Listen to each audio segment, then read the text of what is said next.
جی ناظرین، تھانہ city police نے بڑی کارروائی کرتے ہوئے لاکھوں روپوں کے غیر ملکی سامان کی اسمگلنگ کی کوشش ناکام بنا دی۔ تفصیلات کے مطابق بیٹ اشرف مولوی والا جھو کے قریب ایک بڑی کارروائی کرتے ہوئے ایرانی سگریٹ اور غیر ملکی سامان سے بھری ٹریکٹر ٹرالی پکڑ لی گئی۔ اہم خبر سے آپ کو آگاہ کر رہے ہیں۔ تونسا تھانہ سٹی پولیس نے اسمگلنگ کی بڑی کوشش ناکام بنا دی۔ دوران گشت مشکوک ٹریکٹر ٹرالی کو روکنے پر 100 سے زائد ایرانی سگریٹ کے کارٹن، 2 بوریاں ایرانی شیمپو اور سامان برآمد کر لیا گیا۔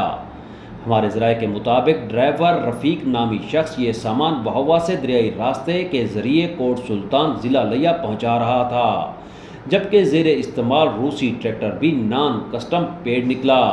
پولیس ذرائع کے مطابق برآمد شدہ سگریٹس میں پلاٹینیم، رائل برانڈ اور دیگر شامل ہیں اور ان کی کل مالیت تقریباً 35.5 لاکھ روپے بتائی جا رہی ہے۔ مزید قانونی کارروائی کے لیے سامان کسٹمز کے حوالے کر دیا جائے گا۔